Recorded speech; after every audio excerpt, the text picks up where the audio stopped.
Everyone knows Marc Marquez and about his crashes, elbows on the asphalt, victories on the edge of physics. But legends aren't built only on trophies. They're built on pain, risk, and the moments nobody sees. So after broken bones, lost vision, and a career on the edge, how did MotoGP's wildest rider fight his way back? The story of a MotoGP legend begins in 1993 in Cervera, Spain. That's where Marc Marquez was born, in a quiet town that would later produce one of the most aggressive riders the sport had ever seen. From a young age, Marc was interested in riding fast. By his early teens, his style already looked different. While others tried to stay clean and upright, Marc leaned deeper, braked later, and picked the bike up earlier on exit. His body position shocked engineers. Soon, paddocks realized Marc was different. In 2010, at just 17, he entered the 125 cubic centimeter World Championship and quickly established himself as a rising star. This way, risk became Marc's biggest weapon. But how much was he willing to take, and how far could that style really carry him before it demanded a price? Well, in 2012, Honda watched Marc dominate Moto2 and seal the world title. That time, Repsol Honda didn't even hesitate. Because in him they saw more than speed, they saw a new kind of racer. And now, MotoGP was about to meet the future legend. By the end of 2012, Marc Marquez had already proven himself in Moto2. Everywhere he went, Marc looked calm, consistent, and fearless under pressure. And this was the moment Repsol Honda made a bold choice. Instead of letting Marc grow slowly, they threw the 20-year-old straight into MotoGP, the most dangerous class in racing. In early 2013, Marc Marquez walked into the Repsol garage, surrounded by legends like Valentino Rossi, Dani Pedrosa, and Jorge Lorenzo. He wasn't supposed to rule yet, but was supposed to learn. But on April 7, 2013, at the Qatar Grand Prix, Marc shocked the paddock and became the youngest race winner in MotoGP history. From that moment, MotoGP felt different. A rookie was breaking limits without fear. But how much pressure can a young king really carry? The pressure didn't slow him, it just sharpened him. In his first season, Marc finished on the podium again and again, showing rare consistency for a rookie. And by November 10, 2013, in Valencia, he became the youngest MotoGP world champion ever.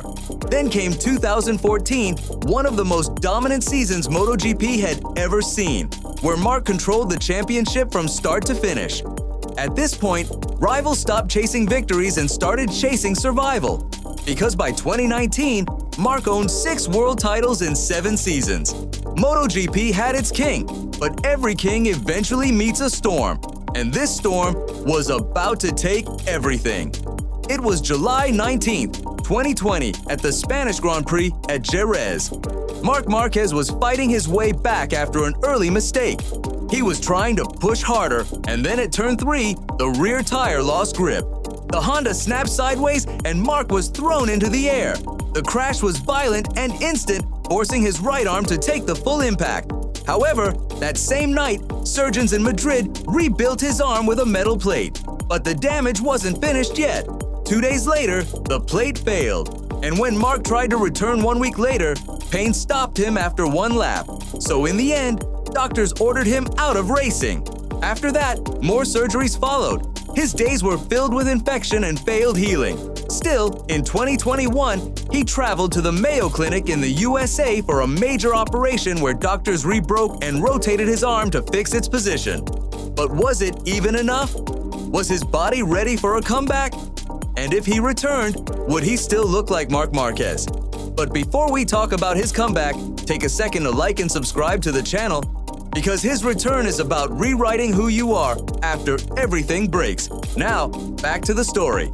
Yes, Marc returned in late 2021, but he wasn't the same rider. The rider who once ruled MotoGP was now fighting just to finish races. Jerez did not break his arm. It shook his rhythm, his confidence, and the future everyone believed was safe. However, the pain wasn't done yet. In late 2021, a new problem appeared, and this time it attacked something even more dangerous. Marc's vision. In the middle of corners, his vision failed. At speed, his vision doubled due to diplopia, making racing extremely challenging. Doctors linked it to nerve damage from past crashes and neck trauma, the same issue he had once recovered from years earlier, now returning when his body was already weak. By 2022, the signs were impossible to ignore. At the German Grand Prix, Marc suddenly rolled into the pits, shaking his head. He couldn't see straight anymore, and racing at nearly 300 kilometers per hour with broken vision was impossible. At the same time, his arm betrayed him. Even his famous 55-degree lean became a careful calculation. On the other hand, Honda made things worse. The RC213V struggled with front grip and unstable power delivery. What once felt like natural flow now felt unpredictable. So the real question wasn't about speed now, it was about choice. Still, was he ready to accept the slow fade? Or was he about to make a decision that could shake MotoGP itself? Through 2023, Marc kept fighting pain, vision trouble, and a broken rhythm. But late that year, instead of giving up, he chose something no one expected. In November 2023, Marquez called the Honda board and walked away from the team where he built his legend. After 11 seasons, he ended his contract with Repsol Honda, stepping away from the team where he had built his legend. It was like he got his freedom back. And January 2024 opened a new chapter. Marc signed with Gresini Racing, a satellite Ducati team, riding the Desmosedici GP24 with no factory comfort behind him. At the first Valencia test in February, he finished last and admitted the bike felt completely unfamiliar.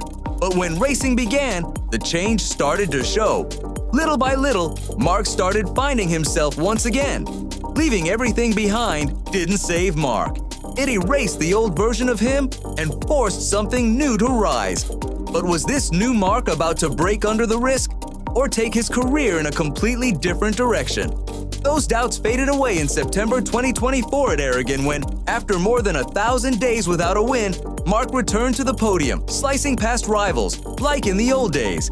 His confidence was back because the sacrifice finally worked. The moment he walked away, Marc finally started his comeback.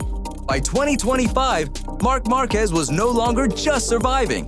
The years of pain had shaped him, and now, on the red Ducati, his riding finally felt natural again.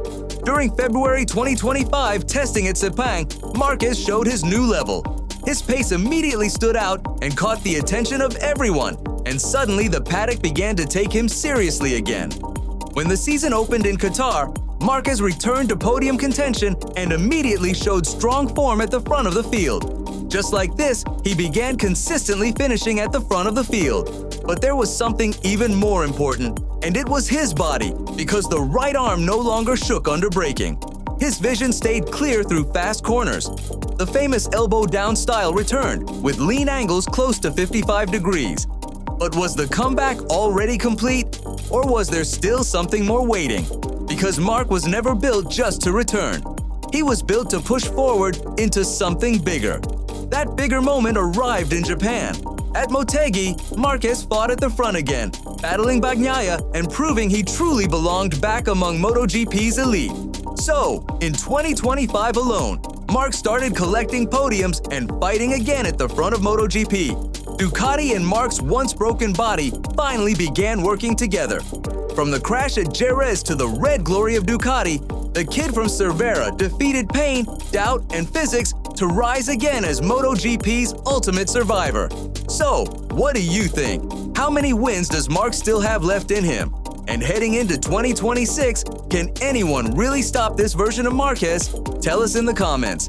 And if this wasn't enough for you, don't go anywhere, because the next video covers the fastest motorcycle chase ever caught on camera. And it's something you really don't want to miss.